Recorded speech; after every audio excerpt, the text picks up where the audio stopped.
My mom gave my sister a $50,000 BMW for Christmas. My gift? A piggy bank with $1 inside. I just smiled and went home. The next morning, I left them a Christmas gift on their doorstep that made her call me nonstop. My name's Jake. I'm 31. Oldest child. The designated fixer. If a sink backed up, I was there with a wrench. If a bill came due, my card happened to be on file. I keep my hair short, my inbox clean, and my savings in separate buckets labeled with boring names like emergency, taxes, and someday. I work in logistics for a healthcare supplier. I negotiate shipping rates and babysit spreadsheets. It's not glamorous, but it pays steady. I rent a small one-bedroom. I cook most meals. I run 3 miles before work because numbers are easier after sweat. My sister, Ivy, is 3 years younger and has never met a consequence that stuck. She cycles through jobs like outfits. She launches projects, collects deposits, and forgets deliverables. When it goes sideways, she cries in a soft voice, and people hand her solutions. Mom says Ivy is sensitive. Dad says I'm hard. Translation: Ivy gets the cushion. I am the cushion. Christmas Eve, our house smelled like cinnamon and floor polish. Mom had the formal living room staged like a catalog spread. Candles nobody ever lights. A tree that looked too perfect to be real. It wasn't. Everyone in the dining room. Mom called, voice bright, face tight. She loves occasions where she can be seen being generous. We were halfway through the dessert when she did the thing where she clinks a spoon on glass and says, I have a surprise. She looked around to make sure everyone was looking. Everyone always is.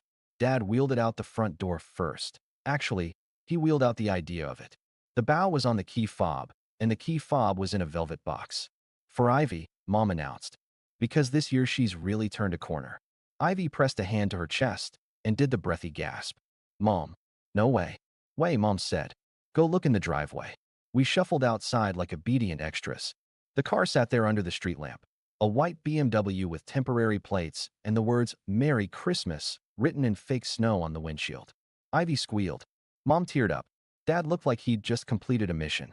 I stood there thinking about the time last spring when I floated Mom and Dad's 6 months of mortgage while Dad was between contracts. Or the time I paid Ivy's past due tuition to keep her from getting booted from classes she never finished. Nobody filmed those moments. No velvet box. Back inside, Mom handed out the rest of the gifts. Socks for Dad. A diffuser for me. A piggy bank shaped like a cartoon pig with a single dollar inside. She laughed when I turned it over and the coin clinked. A reminder to save, she joked. Cute, I said. I smiled like a polite stranger. My jaw ached. Ivy hugged Mom again. You're the best. I'm going to cry. Mom glanced at me. Don't be weird, Jake. It's Christmas. Dad added. Try to be happy for your sister. I am, I said. My voice sounded even. I am good at even. But then Ivy tilted her head and said it. Maybe now you'll stop lecturing me about money. It was like someone flicked a switch. The room got too bright. My ears rang. I saw the piggy bank on my lap and pictured every payment I'd made for this family. Every late night I'd worked overtime. Every time I said, don't worry, I've got it. I set the pig on the coffee table and stood up. Thanks for dinner, I said.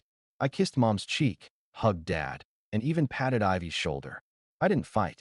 I didn't explain. I didn't ruin the photo. On the drive home, the road was quiet and the sky was clear and I could finally hear my own thoughts. I made tea. I washed my one good skillet.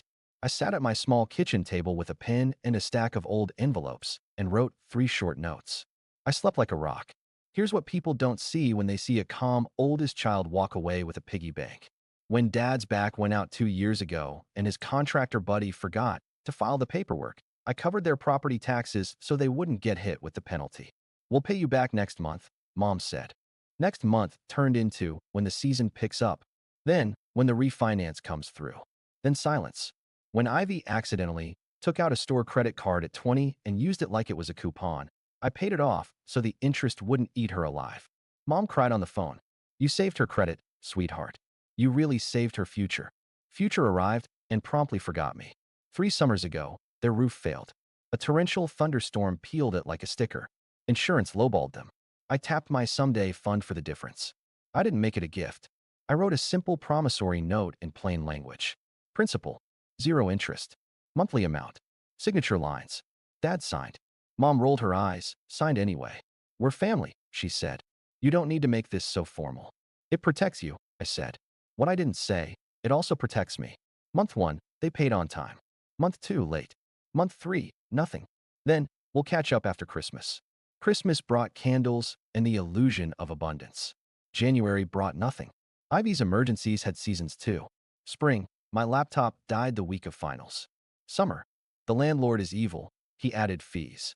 Fall, I can't work 2 jobs and pass marketing. That's toxic. Emergencies that always arrived in group texts, always wrapped in a victim story, always followed by, I hate to ask, but. I did the math last spring when I couldn't sleep. I pulled bank statements, highlighted transfers, added totals.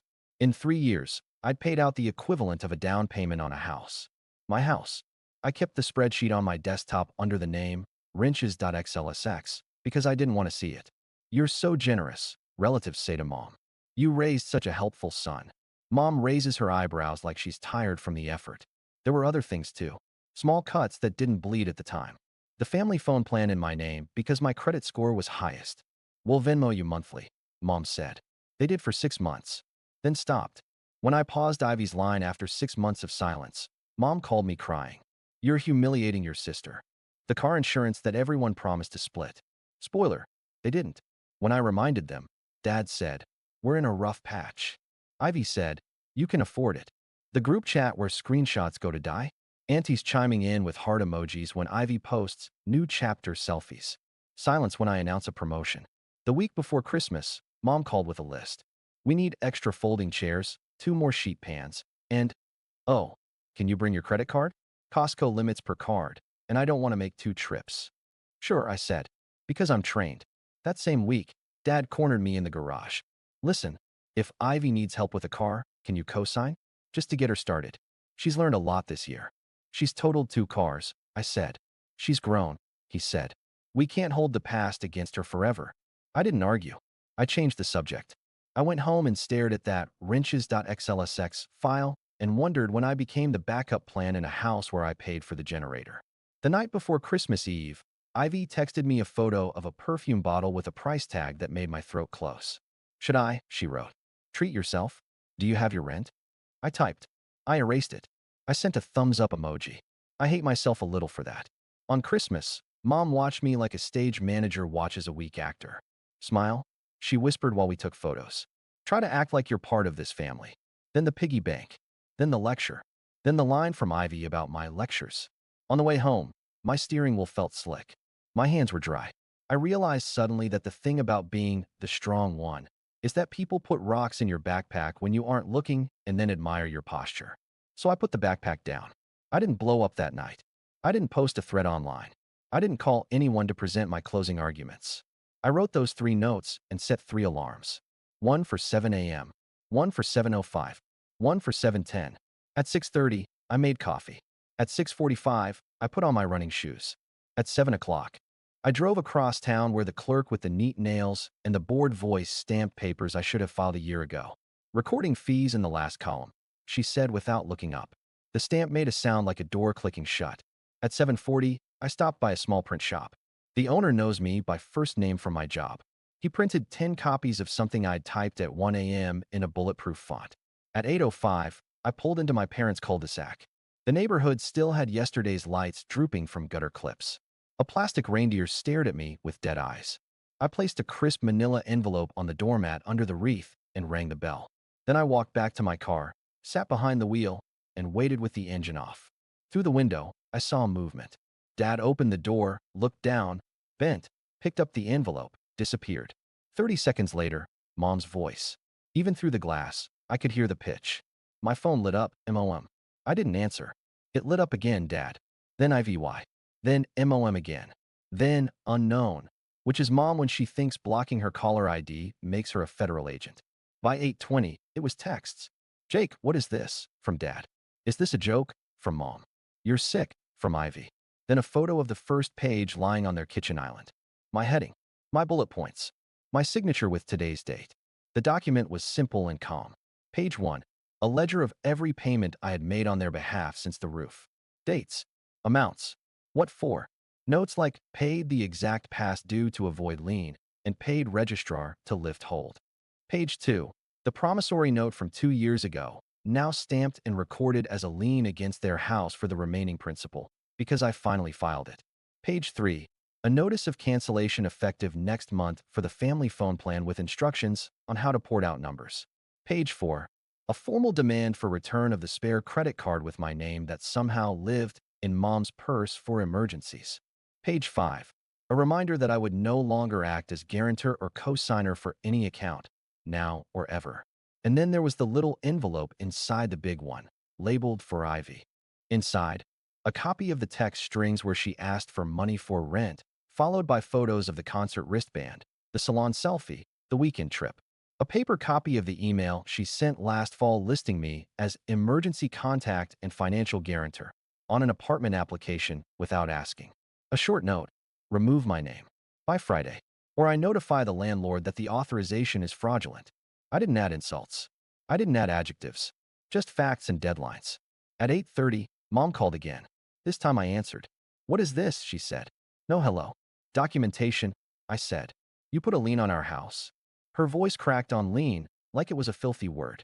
I recorded the loan we already agreed to. I said. It protects both of us. If you keep paying monthly, nothing changes. You're trying to ruin us on Christmas. I filed at 7 a.m. on the 26th. I said. Christmas is safe. You canceled our phones? I canceled my plan. Yours can be yours now. You're heartless. I'm done being your bank. Silence. Then Dad got on. Son, listen, this is extreme. What's extreme, I said, is the expectation that I keep financing decisions I didn't make. We raised you, and I thanked you with a decade of payments. Then Ivy chimed in from somewhere near the phone. You're punishing us because Mom gave me a car. Grow up. You're welcome to keep the car, I said. Just remove me from anything that has my name on it. What are you even talking about? Check your apartment paperwork, I said. Another ping. Group chat lit up. Aunties. Cousins. Family doesn't do this, someone typed. Family also doesn't secretly put my name on leases, I typed back. Happy to share receipts. Jake, Mom said sharply. If you send those messages to anyone. I won't, I said. Unless you keep lying about me. How dare you threaten your mother? I am setting boundaries, I said. I should have set them years ago. I hung up. I sat there in my parked car with my hands buzzing. The adrenaline shook through me like after a sprint. I breathed. In 4. Out 6. My tea from earlier was cold but sweet. The quiet felt heavy and clean. The first 48 hours were loud. My phone lit up with opinions from relatives who hadn't texted me a birthday in years. Your mother is crying, Aunt May wrote. Fix it. Your sister is traumatized, another cousin wrote. You embarrassed her. Traumatized by consequences, I wrote. New concept for this group. I didn't send the receipts to the chat. I sent them one-to-one to people who lectured me. Not with commentary, just with the caption context. The volume dropped by half. Mom tried new angles. I didn't know the note was legal, she said in one voicemail, soft voice engaged. It has signatures, I said when I called back. That's how legal works. You tricked us. I wrote it in 12-point Arial. Dad sent a long text about respect and duty. I typed a short response. I respect myself too. Duty isn't servitude. Ivy posted a story. A close-up of the BMW steering wheel and the caption, some people can't stand to see you win. I muted her. My hand stayed still. 3 days later, the landlord from Ivy's place called me. Hi. Jake, this is Rachel from Maplewood Apartments. I'm calling to verify your guarantor status. I'm not a guarantor, I said. Remove my name. The application was submitted without my consent. A pause. We'll need a signed statement. I emailed it an hour ago, I said. Timestamped. Understood. That night, Ivy sent 13 messages in a row. You got me flagged with the landlord. Are you happy? Do you want me to be homeless? I want you to be honest, I wrote. Pay your rent without my name on it. Mom said you put a lien on the house to take it. I recorded a debt with 0 interest, I wrote. If you keep paying, nothing happens. You're disgusting. I didn't reply. Meanwhile, my life got quieter in a way I didn't know was an option. I cooked dinner without my phone buzzing.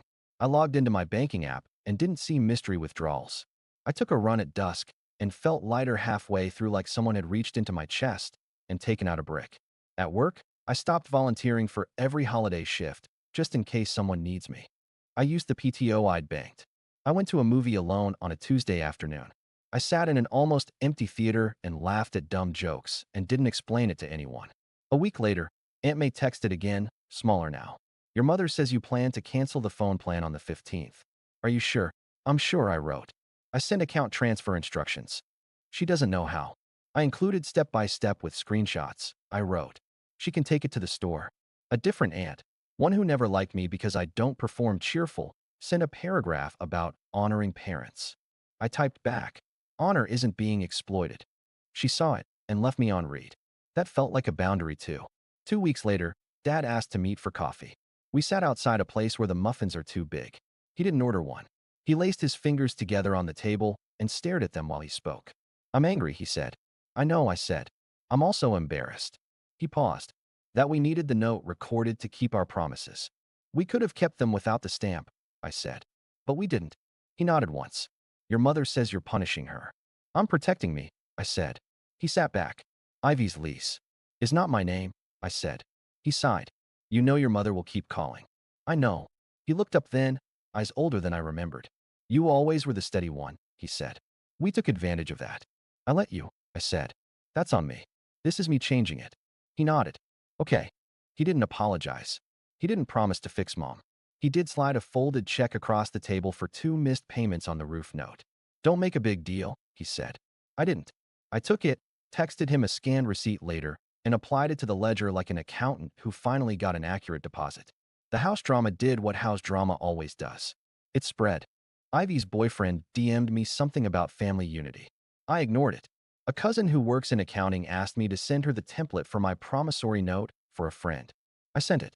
A neighbor of my parents who always thought I was cold waved at me in the grocery store and said, saw your dad up on the roof last weekend finally fixing that flashing. About time. I smiled into the freezer case. The BMW lasted 2 weeks. Then Ivy tapped a pole in a parking garage. She posted a selfie with a pout and the caption, haters will say it's karma. I closed the app and went for a walk. By the end of January, the phone plan transfer was complete. Mom called me from her new number with a tremble. They made me pay a deposit, she said, scandalized. Deposits are normal, I said. You'll get it back if you pay on time. Silence. Then in a smaller voice, your father says your budget spreadsheet is smart. Happy to send a blank copy, I said. No, the voice hard again. We don't need your systems. Okay. We hung up. I exhaled a laugh that wasn't joy exactly. More like air leaving a room where a fire used to be. And in the quiet, new things had room. I took a class at the community college in the evenings because I wanted to learn SQL properly instead of just faking it with the lookups. I started sleeping 8 hours. On Sundays, I meal prepped like a boring Pinterest dad. My rent auto-drafted, and I didn't have to do math first. I texted friends and said, come over for chili, and they actually came, and we played cards, and nobody asked me for a quick favor. I kept a running list in my phone titled Proof I Did the Right Thing. Items included, woke up without dread, did not rehearse explanations in the shower, bank app, boring, ran 5 miles without thinking about anyone else's bill. And then, with the kind of timing the universe loves, something else shifted. Dad asked me to stop by one afternoon to move the old couch. I brought gloves. I also brought boundaries. When I walked in, Ivy was at the table with a stack of envelopes and a calculator. She looked up at me, ready for a fight, then looked back down. Mom stood at the counter shredding coupons like they'd insulted her. Dad dragged the couch through the back door. We set it on the curb. He stood there in the bright cold and said, without his usual throat clearing, I'm picking up extra work in February. We'll get current. Okay, I said. He looked at me for a second. Jake, I'm not good at this, but thank you for not exploding. It forced me to look at my part. I shrugged. I didn't do it to teach you a lesson. I did it because I was drowning. Still, he nodded at the house. It shook something loose. I didn't answer. I didn't need to. The couch looked strange on the curb, like it had always belonged there. When people hear pieces of this story, they ask about the BMW and the piggy bank and the doorstep gift like those are the important parts. They're props. The real story is a sentence I wrote in my notes app that night after Christmas next to a checkbox I finally checked. I don't let myself be used. I'm not a hero for filing documents or canceling plans. I'm not a villain for refusing to be a wallet. I am a person who counted, who named, who said, enough, and then followed it with actions that matched. Mom still tells herself a version of events where I chose money over family. She has to. Otherwise, she'd have to look at the part where she handed her daughter a luxury car on the same night she handed her son a lesson disguised as a joke. Maybe one day she'll peel that layer back. Maybe not. Dad is paying. Slowly. I log each check in the ledger and email a receipt. We talk about weather and sports and sometimes nothing. It's not deep, but it's clean. Ivy and I are not close. She kept the BMW. She also kept the calendar reminder I forced on her brain labeled rent due. No, Jake. She'll learn or she won't. That's not my class anymore. If she texts me about hair appointments and emergencies in the same sentence, I ignore it. If she texts, I paid my own rent this month, I send a thumbs up. That's the most I can do without lying. What I got is small and enormous at once. Room. A morning where I make coffee and the quiet feels like a reward, not a punishment. A bank account that reflects my labor. A calendar where holidays are not traps. A life where helping means offering someone a chair, not carrying them and the chair and the table they refuse to fold.